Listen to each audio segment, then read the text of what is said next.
So that lens selection of choosing a long lens, Right. coming at it from a long distant angle, that's going to show less of that line, the manufacturing line, but it's going to get to the heart of the matter. If we are to win that quote and it is necessary to do a location scout, then I or one of my associates will go and scout that location in preparation for that shoot. And so between her and my mom and everybody else in my family, I'm just very fortunate that I have so many strong women in my life that there really was no choice but for me to, be strong as well.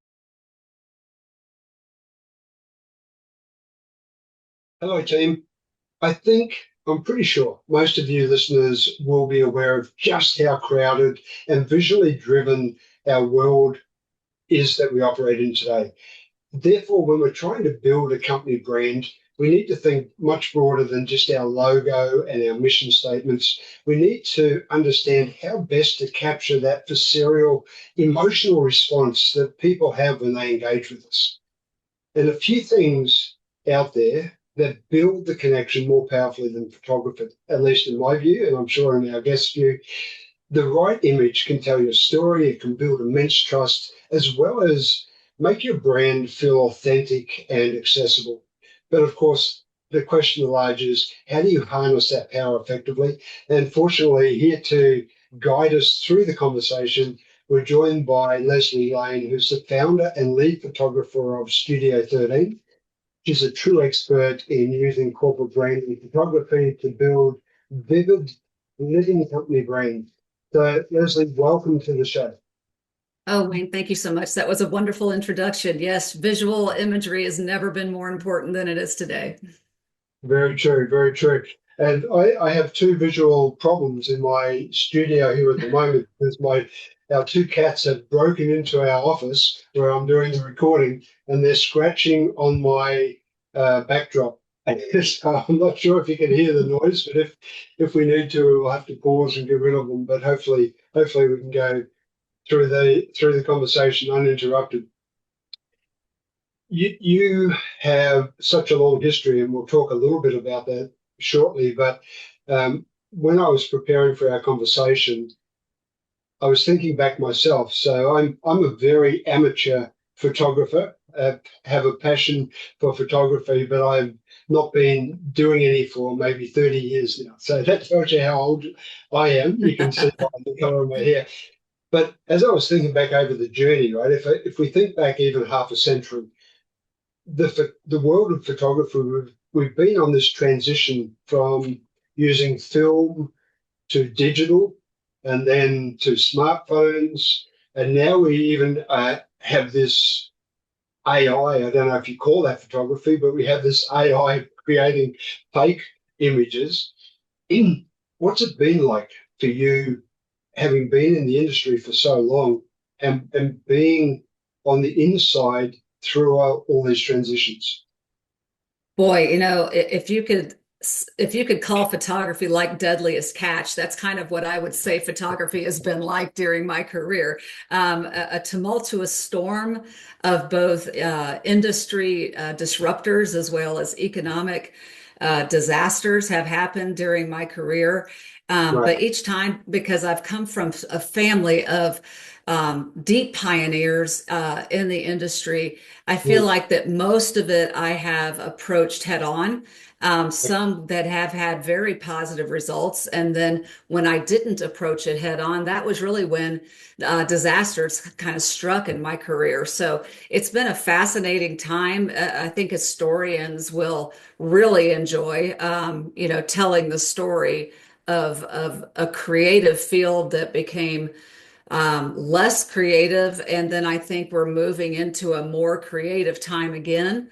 And it's been a roller coaster, some very, I, very highs and some low lows. I can only imagine. I want to dive a little bit deeper into that in a moment, but it begs the question: what's next? What's next on the horizon? Like, we're in AI at the moment. We still have a long way to go with the development of AI, as you and I have spoken. Is there anything else looming on the horizon that you see, like wearable photography or any anything specific you have in mind?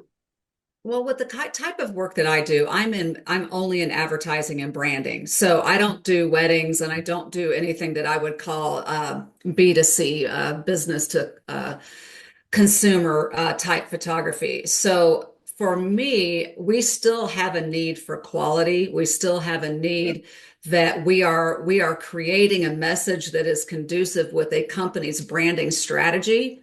And so the Mm. next big thing, just talking about, the new iPhone is amazing and the clarity Yeah. is amazing.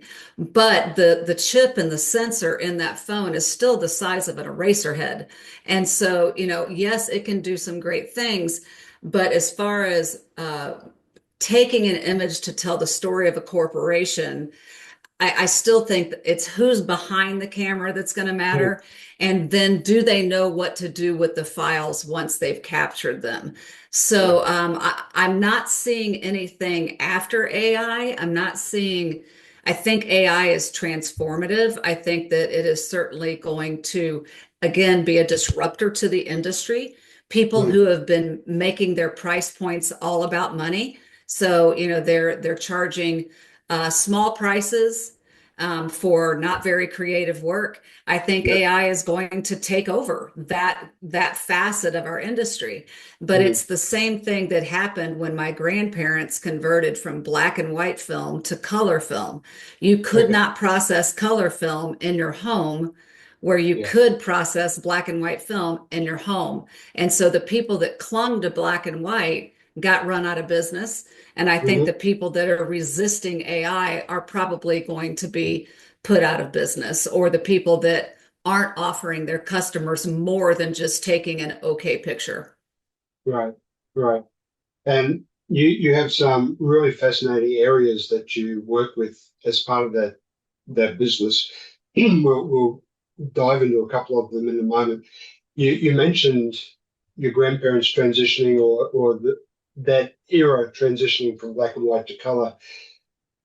Were you around when we went from film to digital? Sure. Yeah, I was very fortunate. I graduated from college in 3 years, and so I came into the business very young, and I had the ability to basically learn from the ground up, shooting everything from 4x5 transparency all the way to 8x10 transparency. So think Ansel Adams, carrying that big 8x10 camera Yes. out Yes. to the field. But I was doing it in a studio setting. And so, the reason we would shoot those large sheets of film was because we would then scan those sheets of film. And if you were going to put it on a billboard or you were going to put it in a large print, then you would want to shoot a larger and larger piece of film. Hmm. But we knew, even my father, who was at that time, he was in his 60s, Yeah. he knew that the transition from film to digital was coming because we were already doing it. We were already scanning the film, Hmm. digitizing it in order to put it on a press. So by the time I came into the business, my dad was already researching digital cameras. He was already ready to make that change as soon as he felt that the quality was there. And so I was 26 years old when I bought my first digital camera. It was $210,000. Yes, you heard that Wow. right. 210,000. Okay. And I was so stupid and so young, that didn't seem like a problem to me. It cost more than my house, and it didn't seem like a problem to me. But we had a very stable client who was shooting product photography on a weekly basis with us. And we knew that in order to keep that client, we had to make the transition. And you had to buy all new lights, you had to buy all new cameras. So it wasn't just that it was the camera, you had to replace everything you had, every lens, everything. Mm. So Can I ask what was the camera? What brand? it was called shoot, I knew, a Leaf. It was a Leaf Cinar hybrid. So it was on a 4x5 camera. Right. And I can't really it had three wheels, red, green, blue, and it would whir and you would hear it and it would go pop, pop, pop. And I'm trying to think if there was another name besides just leaf. I think it was just that it was a leaf on a CNR camera. Well, you're over my head already with the terminology. So, so we'll leave it at that. But 210,000, that's incredible. By comparison, what is a high end professional digital camera today? What does that cost? So I just bought 3, 4 months ago, I just bought the latest, greatest Canon mirrorless technology for $3,700. Okay, well, that's enough said. We can we Yeah. can. I'm trying to remember back now myself. I was a Nikon person, so I enjoyed the Nikons, but I think I probably paid that just for my amateur photography back in my time. So Yeah. very very interesting. A theme of your work is around embracing technology, as you've already alluded to, not fighting it. How do you strategically incorporate the trends, particularly AI at this stage? I mean, smartphones, AI, if you like. How do you incorporate that into the professional photography business? Well, a couple things. I'm very fortunate that most of my clients are in professional services. So, like if you're, because where the AI is really taking over right now is for headshots. So, Hmm. right now, that is a take a picture with your cell phone, send it in to a software, they convert it to an artificial image with a background or an environment. Right. And they're taking the price point of about 75 to $100 for that. So it's not exactly dirt cheap yet. Mhm. But it's, at a less expensive price point than maybe what I would do to create a new headshot. But because my headshot work is in professional services, think accounting firms, law firms, doctors, Yes. um, investment advisors, bankers, those people truly need to present their authentic self because if you're going to trust them with your money or your life, you really want to know what they look like. You don't want something that's fake. And Mhm. so I'm incorporating AI through my editing processes. I'm incorporating it as a part of my procedural work so that I'm getting it out the door faster. Mhm. I'm using it to do some editing that, 5 years ago I couldn't do, where I was out shooting a model shoot for a physicians network and they were showing healthy, happy people. And of course, a car with a trailer came through the shot. And AI could take that out without a problem. It just takes that car right out. Now, on the other side of that, it started raining that same day. So, we've set this up months in advance. We've got models and makeup stylists, two assistants, the whole 9 yards, and it starts raining because that's life. And Yep. I come back and I tell my client, don't worry, I'm sure I can get those raindrops out of their shirts. And I'm thinking to myself, this is a perfect place for AI to take over and make my life easier, right? How hard could it be? It took the shirt off the woman, like completely took the shirt off of her. It put her in a bodysuit with a yoga mat under her elbow.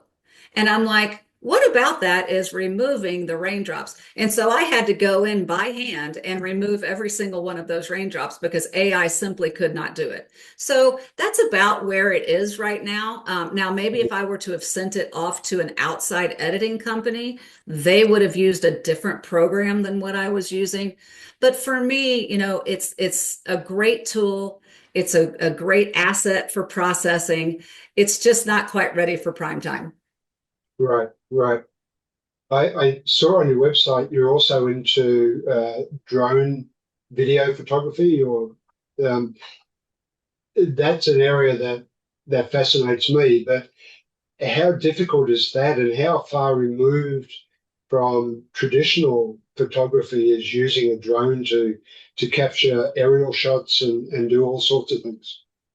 So what we do, I have a pool of 1099 contract workers. Right. So my drone and my video people are two of those individuals that are well talented and well versed in what they do.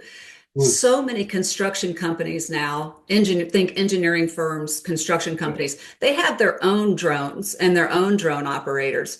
And Right. so that business where 5, 10 years ago we were shooting a lot for construction, that's gone away. And so what Okay. we do instead is we are offering tours. So where, we're not just recording, here is the spot from an aerial view. We're flying that drone through the front door and we're bringing a first person view into the building. And then the videographer will pick up from where the drone left off and give the viewer a tour, whether it's a facility, whether it's an apartment, whether it's anything like that. And we'll put it to music, 45 seconds, a minute clip at most. We'll Right. also go into events and we'll create a summary of a large event that a company may be putting together so that then they can push that out. Again, 45-second reel that gives their constituents an idea of what might have happened at that event. Mm. So it's really very, very different from what it was 5 to 10 years ago, where people were just happy. They're like, oh, drone photography. It's really not attractive to shoot a building from straight above it. Yes. It's the angles that you take. And so that's the big difference between ground photography, ground videography, and drone work is getting the lighting of the time of day perfect and getting it from a higher angle, but not too high of an angle because it just doesn't show you any depth in the building at all. Mm. So you're really touching there on how you create the story line through the photography and through the, in this case, the video and the drone. But you also now introduce another area that I'm really interested in, which is the architectural photography. And I know we spoke about that and the challenges for the novice photographers out there who love to go out, walk down the street, and take pictures of a building. What is it that they need to be looking at through your eyes? When you go and see a building and you're looking at it from an architectural perspective, straight lines is one of the things I believe that we look for, and vertical, because buildings are vertical typically. But from your perspective, what is it you look for?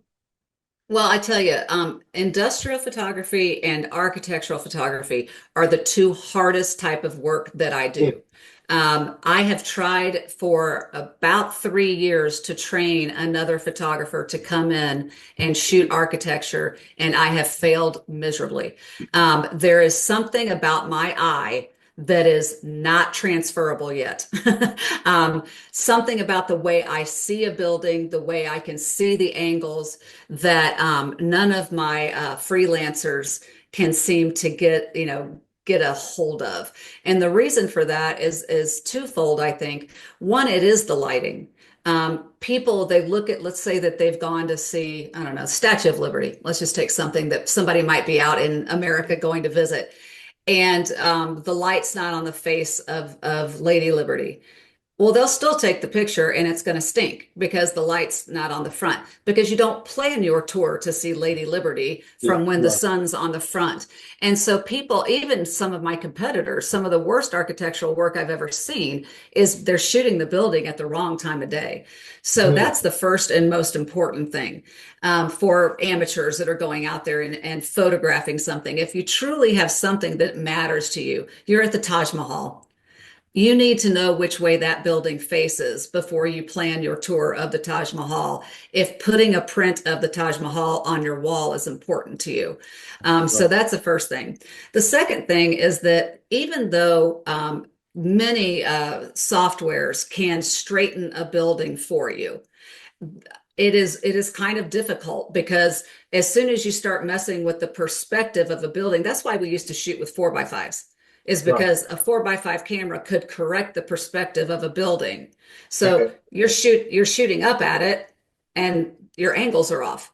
And so if you're shooting it with a cell phone, your angles are going to be off. So you have two choices. You can fix it in software and it's good enough, or you can shoot it crooked intentionally, which is a lot of times if I'm shooting just for my own pleasure and not for a job, I will shoot the building crooked. When I was in Copenhagen, you can't get far enough away from a building to shoot it straight. And so Yes. I just lean into the perspective problems and make it more creative at a unique angle. It sounds like there's a personality in the photography through the photographer that you try and bring out into the image. How much is your personality represented in the image that you capture? Oh, a lot. I mean, I've gotten in trouble from my clients before because I always shoot the building plumb. You know, no contractor wants to go, you shot my building crooked. But it is not uncommon that I will also send them something that is just way out there, along with the ones that are perfectly straight. And I have had a contractor once going, "Stop shooting my building crooked." I go, "But it was so creative." And he's like, "I'm a contractor. I don't care about creative." So yes, there is a personality to it. Right. Is that part of the challenge in trying to train other people to capture the image the way that you see it should be captured? Do you think? I think it's part of it, but I have to tell you, so I taught photography for 7 years. So Right. during the recession that, spanned like 2 or 3 years in America, 9, 10, 11, 8, 9, 10, whatever it was, Yeah. I had to go to teaching because the business just was not making enough money. Yeah. And I taught architectural photography. And I taught, I would say 115 students over my 7 years that I taught. And I did not have but maybe one that could see the angles. And I think that if you speak to an architect, architects and photographers are two of, in my opinion, the closest linked because we're right brain, left brain. Mhm. So you know photographers. I want to say Georgia O'Keeffe. So I'm dating myself a little bit here. The Georgia O'Keeffes. Think of artists like, oh, probably Van Gogh. You would not sit back and say that they're literal and business people. They are artists. And there's a reason people call people starving artists. And that's because they're either really, really creative or they're really, really good at business. And I think architects and architectural photographers are people Mm. that use both sides of their brains. And so when I sit on a set with an architect, we speak the same language. Right. But when I put one of my associates that maybe doesn't have quite my linear brain, I'm very Yeah. OCD, I'm very organized. I am not, I run my business like a business. I just happen to take pictures. And I think architects are the same exact way. And so I haven't yet found a photographer that is as equal-brained, if that makes any sense, equal-brained as I am, where I can switch both sides of my brain on a job. So that's what I'm looking for. I'm looking for somebody that is as good at business and as good as being organized and detail-oriented as I am. So I can imagine how that comes out in your methodology of capturing images. How much do you look for the soul of the building or the soul of what it is you're capturing on film to help you tell that story? Is there that Well, element as well? yeah, if it's people, absolutely. You have to Right. figure out. So that job I was telling you about that it rained, Yeah. the whole goal of that, it was a regional hospital down in southern Indiana, and they wanted their fake patients, their models, to be in landmarks around the county. And Okay. so we were trying to show people what I call lifestyle. So two people holding hands walking away from the movie theater, a family walking their dog in a park, somebody having a picnic, and trying to get, three, four people who don't know each other, they're paid models, to look like a family. That is Right. not easy. And Yeah. so it's not just setting up the camera, choosing the right lens, putting the right lighting. It's making those four models feel comfortable together, and you want them to laugh because you want happy patients out having a picnic. And so sometimes I say the craziest things, not as crazy as my dad used to say, because he was inappropriate. It was the 80s. You could get away with a lot of stuff. But I say some of the craziest things just to get people to laugh at each other, to connect, so that when I turn my back, my models are making fun of me. and but they're talking to each other. And so that's definitely the case for people. But when you're shooting a building or when you're shooting an industrial situation, the client has a particular problem that you have to solve, whatever it is. So in an industrial situation, so much of that work is proprietary. Mm, And you cannot show every single part of a process because you'll give away the trade secrets. So, how do you tell a story where less is more? And sometimes the same thing is with a building because you can show a building and show how big it is, but if you don't have a person to show scale, then you kind of lose the volume of it. And mm, some people want models in their shots and some people don't. So as an assignment photographer, I have to solve whatever problem my client has. And it could be volume or it could be show a smaller section of it, but I still have to tell the story along with all of the, you know, issues that maybe are at the, I'm a problem solver. That's what I do. that's fascinating in itself. How do you go about finding that, capturing not only the beauty, but the narrative to make the environment demonstrate the brand? Like Right. that must be an art in itself. It is. And, you asked me about did I shoot film? I am so grateful for that experience because Right. I shot film for even when we bought the first digital camera, it couldn't shoot people yet. It could only photograph things that didn't move. And so I still used film for many years after that until the technology caught up. Right. And it was unforgiving. Film was unforgiving. But my parents insisted, and because I shot with a 4x5 camera, all I shot with were fixed lenses. So where today commercial photographers shoot on zoom lenses. And for me, I tried it like for a year to shoot on zoom lenses because they're a lot less expensive.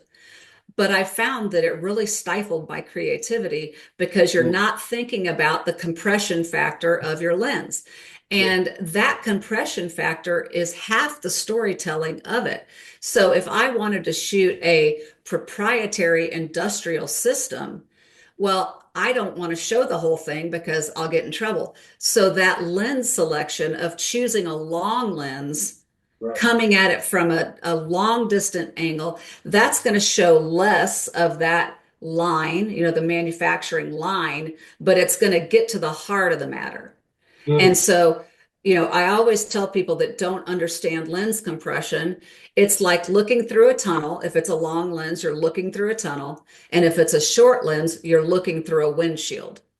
And so, younger photographers that don't have the background of shooting with fixed lenses many times don't understand that that is a huge part of the storytelling is the lens factor, the f-stops and the lens compression factor. yeah. Yeah. I was going to ask you about that, so you've answered that for me. Thank you. But do you have a preference? Like, do you use the wide angle or the long lens, fixed lenses, and or the quality of the zoom lenses today has improved a lot, right? Do Yes. you have, if you took your bag of lenses with you today and you opened it up and showed us, do you have a very big selection or are you fairly confined? I'm embarrassed to say how many lenses I have. So, yes, I have a large selection of lenses. I have everything from a 14 millimeter lens, so that is a semi fisheye. I have everything up to a 320. 320. I don't carry the 320. The Mm, the highest one I carry is a 130, I think is the highest one I carry in my case. And I have two tilt shift lenses. So they actually, for people that, know about 4x5 cameras, they actually do make, not anymore. They stopped making them. So I have two tilt shift lenses, a backup tilt shift lens because they have stopped manufacturing them. So I bought a backup in case something breaks, mm, and then everything in between. So it is heavy. It's very heavy, but it is so helpful. My go-to lens for headshots is an 80 millimeter. And Yeah. that is because, so people that don't know, a 50 millimeter lens is a 1-to-1 ratio. So that Yeah. is what your eyeball sees. And then I go a step longer than that because it makes us all look slightly skinnier. And I'm a big fan of that. Yeah. You've won me already, so thank you. We'll talk. Maybe 100 mil might be better, but Yeah, anyway, for sure. um, one of the things that you mentioned that I was interested to understand from a quality point of view how you manage is you've spoken about you have associate photographers you use for different types of clients. How do you ensure the quality? How do you manage that quality from a business perspective? First and foremost, I do all the editing myself. So Okay. even if an associate photographer shoots it, they send me the raw files. I get it into processing that is a standard procedure for Studio 13 clients. So Okay. whatever it is, it has to go through my personal quality control. The second thing is the majority of what my associates shoot are headshots and events. And Mm. so I have created standard operating procedures. When I tell you I'm right brain, left brain, every associate photographer has to sign a not non-compete, non-solicit. They Yeah. also have to sign a guide of how they are to dress, act, and behave on a job. And then I have a manual of how to shoot headshots. So in each one of my camera cases, and I give them light. I have enough lights for all of us so that they are using the same exact kind of lighting equipment that I am. And then the Okay. manual tells them what lens to use, how to set up the lighting, and how to do the posing. It still is not like they don't shoot exactly like me because everybody's unique, but it Yeah. is pretty darn close. And it's been working extremely well, extremely well. Just a side question because I was curious and it just came to mind. On your website, you have a large library of photos. Are they um, all your photography, or are they some of the associates as well? The event photography is none of mine. Okay. The drone and video photography is none of mine. Mm. And I think all the headshots and all the architecture are mine. But if you go to the blogs, so we have a whole blog section that are client spotlights that shows you other photographers that are working. But I don't shoot events, I don't shoot video, and I don't shoot drone work. But yes, I do make sure that my associates' work is on there and that people see pictures of who the associates are so that they know when they're going to a job who they're getting. There's some amazing photos on there, by the way. We'll put the link to the site in the notes. But if people are interested in photography, particularly brand photography in this case, really do yourself a favor, have a look at the website because some incredible shots on there. My interest in industrial and architecture wasn't disappointed. I can assure you, there's some amazing images that you've captured there.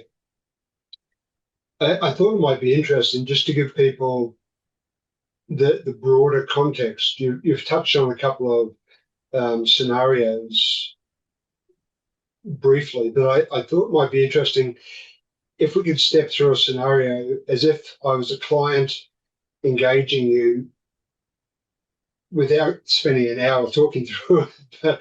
But what's the process that you go through to prepare and then finally get to an end output? Because I know it's very detailed, but I think we often forget as clients just how much work goes into it. Because at the end of the day, we see one or portfolio of images, and we don't really understand the amount of work and effort. So, would you mind trying to just step us through? If I contact you from that point, how do we get to the end? Absolutely. And if any of you are interested, we actually do have this on our website on a Google Live view Right. under our process. But And part of the reason why I have a team of 9 people is because I can't do everything.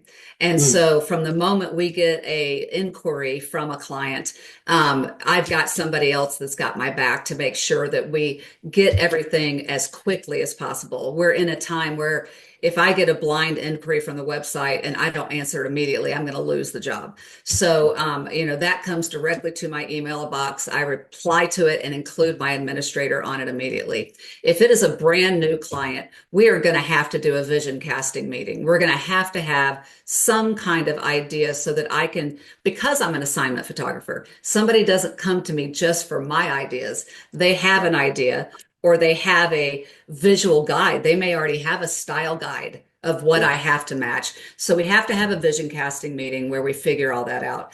Based on that, we will then quote the job. If we are to win that quote, and it is necessary to do a location scout, then I or one of my associates will go and scout that location in preparation for that shoot. Some clients, the bigger the clients are, we will have to have multiple meetings. So I've got a big shoot coming up next week. It's 3 days in an industrial situation. The client is out of Michigan. This is the beginning of a 3 factory shoot. So we'll shoot here in Indiana for 3 days, a couple days in Van Wert, Ohio, a couple days up in Lansing, Michigan. And so we had a vision casting meeting. I got the job, went on a location scout, then had to answer back to the client again about my thoughts on the location scout. They're flying into town on Monday. They want another location scout on Tuesday before we start the shoot on Wednesday. We'll shoot for those 3 days. I'll provide that client with proofs. So I'll go through, take out all the bad files, anything that, the lights didn't fire, I didn't like the composition. And Mm. then they will review the proofs. They'll choose their selections for editing. We'll edit those, and then within about 7 to 10 days, we'll return final files to them. I normally invoice 30% upfront, 30 to 50% upfront, depending on who the client is and what their internal processes are. And then the final invoice will go out upon delivery. So from start to finish, roughly how long? Well, it depends on the client. So the client for next week actually has had these days booked for a month. Yeah. I'm already booking into January. So, some of them I get a quote, the job's next week, we shoot it, we go, somebody else shoots it on the team, and the whole thing lasts 10 to 12 days. This one Mm. will probably last 3 months for next week. By the time we met them until the time we deliver, 3 to 4 months on that one. But that's very unusual. We normally have a shorter turnaround time than that. And if a company was just looking for headshots, I guess it's considerably shorter than that. Yes, considerably. Yeah. So we offer headshots. I work out of my home. I have a home studio. And if Mhm. somebody just has one employee, then they can come here to my studio. I also do a pop-up studio in downtown Indianapolis about 3 to 4 times a year for people that work in the downtown area. But most of the time, what we do is we go into a company and we photograph everybody's headshot anew. So hundreds of people over the course of 3 days, 4 days. And then when they have new hires, then they'll come into the studio for those one or two new employees that do that. So it's always changing. It's always interesting. Never a dull moment. I can imagine. On your website, you list some differentiators of your business to your competitors, I guess. What is it that makes you special and your team special? Without going too deep, but what is there something that always stands out when you're working with people that they comment about? Oh, yes, for sure. So, first and foremost, most of my corporate clients are getting squeezed tighter and tighter. So, their companies are expecting more from their employees as they're laying people off. They don't hire people new or whatnot. And so, we have found that by having a team of photographers, where the person doesn't have to go look for an event photographer, they don't have to look for an industrial photographer, they don't have to look for a drone. They can just Right. come to one place and say, Leslie, take care of it. With Yeah. 30 years of experience in this community and really around the Midwest, luckily I'm relatively likable to most people. And They trust me with their jobs. So that's the first thing is that we can handle a lot of their visual needs in one place with a high caliber for quality. But everybody expects high quality. Everybody expects that they're going to go, it's just different now. And so I go back to the problem solving. I had a client who, large global manufacturer, they haven't shot any headshots since COVID. And the administrator and the facilities manager is the person that hires the headshot photographer. And I went in there to speak to them, and they were overwhelmed by the scheduling process of trying to reach out to hundreds of workers to get them scheduled. And so we created a private scheduling platform just for that company that they could email to all of their associates, and the associates could schedule their own headshots with me. And then I went in, I photographed all those people. I sent all the proofs directly to the subject so that that administrator did not have to go talking to all of the associates. And then the associates sent me their orders, what they wanted edited. We processed them all, sent them back to the individuals, and then sent the administrator one bulk folder of all of her people at one place. The moment she hired me, she did not have to do anything else. Mm. And solving your client's problems is becoming the game changer. Answering the emails on time, delivering when you say you're going to deliver, invoice the way you say you're going to bill it. Don't bill more, don't bill less, bill it the way you promise them. Keeping your promises and making a difference in their lives is what really truly separates me from my competition. And it sounds like you're very intuitive as well. So the client probably isn't always asking you to do these things. You're considering them yourself in advance and delivering it, which just sweetens the whole journey. So I can really understand that. I want to get a little bit personal now with you because you have a very interesting background. We haven't touched on the background. Ice skating. Come on. Now, what was this all about? When was the ice skating, and how did ice skating show up in your professional journey? Ice skating was everything. I'm just going to be very blunt about it. So my parents got divorced when I was 6, and I was born in Columbus, Georgia. So for those that don't know American geography, southeast, very hot, no ice skating rinks. And my mom fell in love with a commercial photographer here in Indianapolis, and we moved here. And we moved here during a snowstorm. I had never seen snow in my life. And my stepfather was a hockey player when he was in high school. And so immediately upon me moving to Indiana, he bought me ice skates and took me to outdoor skating rinks because they were very rampant back then at the time. We don't have as many anymore because of global warming. And I fell in love with the sport. Absolutely fell in love. My parents could use it for any type of discipline they wanted because all they had to say is, if you don't do this, you're not going to get to skate today. And so, what went from and it didn't take long. I don't even think it took 6 months before I wanted to skate every day. And Right. so I did from the time I was about 7, I skated every day. The neighbor across the street was an ice skater. And so when I heard that she was going to the rink at 5:30 in the morning, I hitched a ride with her to get to the rink at 5:30 in the morning. And then my parents would pick me up for school. So I did that all the way through college, actually. I skated at a national level, which is a pretty big deal in this country because, Cool. not Yeah. everybody can be Olympians, but a lot of people go for that national level, and I made it there. But I had more passion than I had talent. And, my coach used to always tell me, I'll take passion over talent any day. Because I tried really, really hard. But the disappointment of losing when you should win, Mhm. falling down when you thought you had it right. Just even inter-rink dynamics. Talk about drama. Lord have mercy, is there drama at an ice skating rink? Too many girls and not enough supervision. And so, I mean, it just makes an absolute perfect transition into business because Right. sometimes you don't get the deal when you should. Mm. Sometimes you make a mistake, and even though you make it I always make my mistakes right. I'm very, very fortunate. I don't make a ton anymore, but my clients don't pay if they're not happy. That's just the way I run my business. Right. I've never had to give it away, by the way. I've always made it right. But sometimes they'll still fire you, even if you make it right. Mhm. Sometimes they choose another photographer because it's their cousin's brother. Yeah. And that disappointment on the ice sets you up for everything. Mhm. My coach, I wasn't allowed to cry at the rink. If I lost or if I got criticized by a judge, she's like, take that outside. Don't go behind the building, do whatever you want to do, but don't come back into this building until you're ready to talk to the judge or the coach or whoever with a straight face. That's Right. business. That's Yeah. business.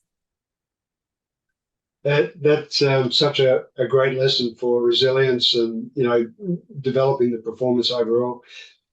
Did you ever take pictures after you stopped skating? Did you ever go back and when you got into the photography, go back and take photos of the skaters? Actually, I did. So when my father was still in the business, he really didn't think girls could be commercial photographers. That's Mm. something that only boys did. And so since I had so many connections in the ice skating world, he sent me to the rink to take pictures of the award ceremony.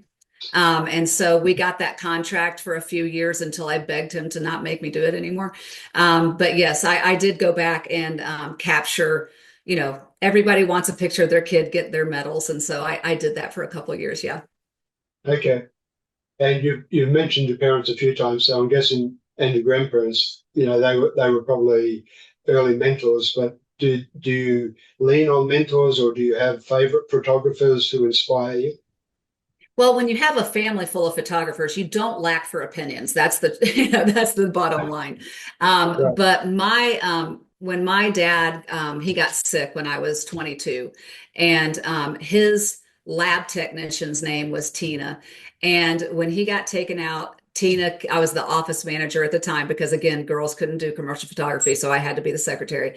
And she came up to me and she said, I think you can do it. I think that you can do this. And I'm like, what in the world would make you think I can do this? She goes, I just think you can. And so for 30 years, Tina stood by my side and mentored me. She wasn't a photographer in her own right, but she was my dad's assistant. She was a Mm. lab technician. She had been in the industry for quite some time.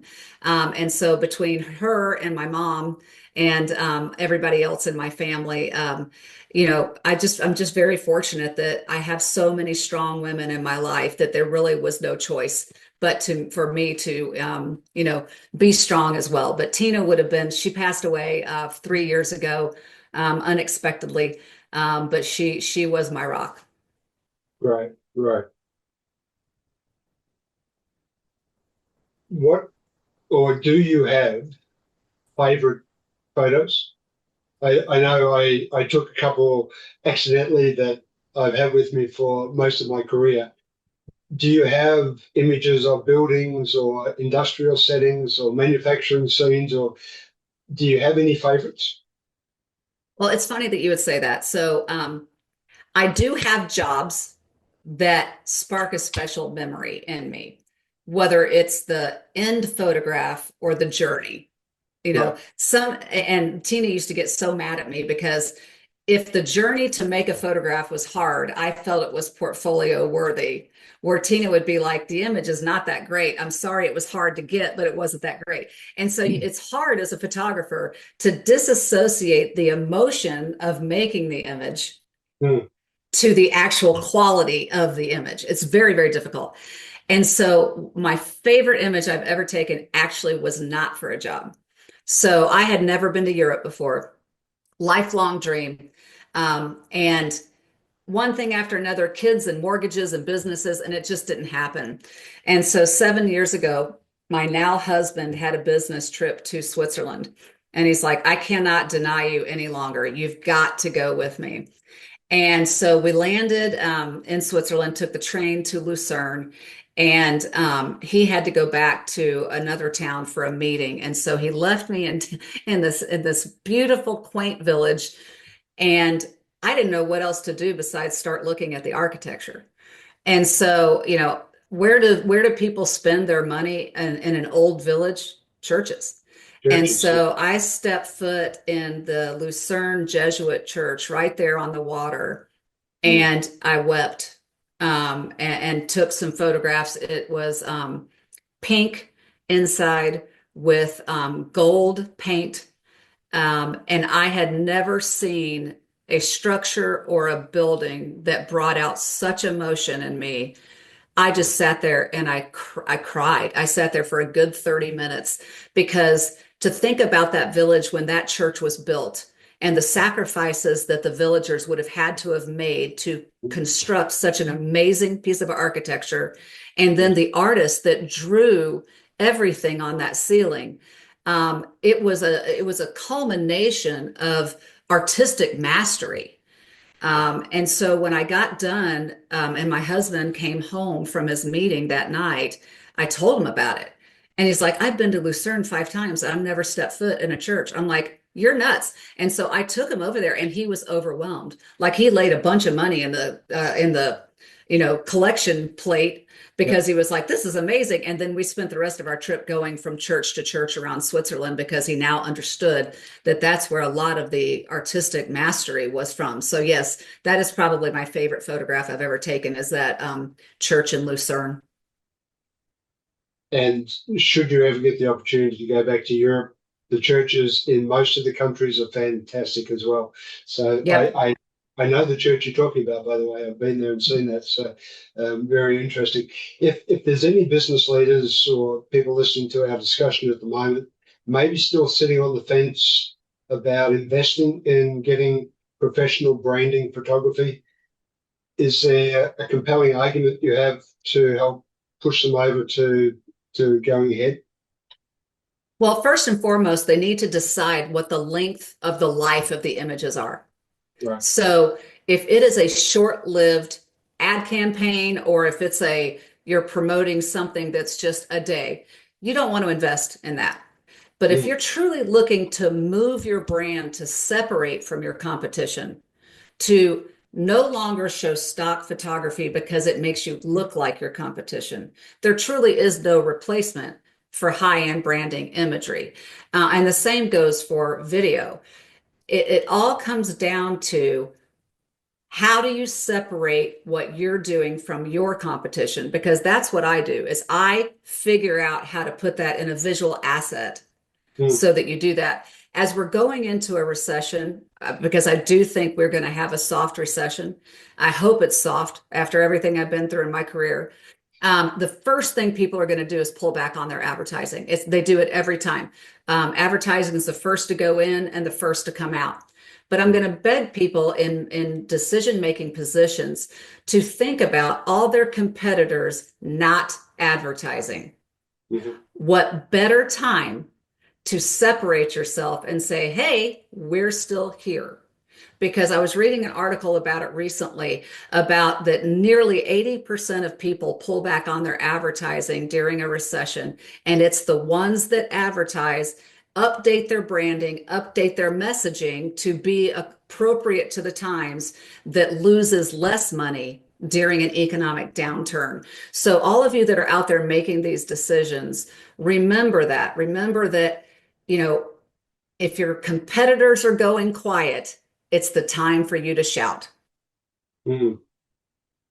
It's great advice, actually. I mean, you could apply that same theme to updating your systems, your processes during those quiet times when things slow down as well from a business perspective. Is there a story that you hope a client's photographs tell about their brand long after you've packed up and left? Is there a lasting story that you're hoping? Well, yes, but not probably the way you think it is. So everybody's company is evolving. Mm, So that's what keeps me in business, is that if you're sitting still in your business, you're dying. mhm, So it's necessary that my images have to be replaced. But what I hope is that when I'm long gone, especially as I'm attracting younger clients, so my clients are now in their 20s and early 30s, that they see the impact that I leave on them, that right. their expectations of their next photographer are higher because of the impact I have in their life, that I remember that their husband is sick with cancer, that I remember that every year they forget to call me to schedule their Christmas party photography. And so I go ahead and I preemptively contact them in October to schedule their Christmas party photography. That I remember, hey, it's fall break here in America. You probably don't want to schedule your headshots during that time. And the impact, people think, oh, you're just a photographer. No, not really. I truly invest in my clients' lives. I don't have any clients left that I don't like. They're wonderful people. They have an impact on my life. And some of my longest friends haven't shot with me in 10 years, but they're still people that I contact every week. And so my lasting impact truly is just I would love a legacy of concern, care, and investment in my clients' lives, because each company has to keep taking new pictures, new video, because we have to evolve. We can't stand still. So Yeah. that's my hope. Long after I'm gone, I hope I've left an impact. The true definition of real partnership. It's not just about the business. Great conversation. I don't know if everyone's enjoyed it as much as me, but maybe it's because I'm so interested in photography. But great conversation. I really enjoyed it myself, and hopefully everyone will resonate with it as well. Where is the best place for people to connect with you if they're interested in finding out more about what you do, or they're interested in engaging as a client? Sure. Studio 13 Online is our website. There's a contact us at the end, just like everybody else's. And, that comes directly to my inbox. So that you can do it that way. You can always connect with me on LinkedIn, Lesle Lane.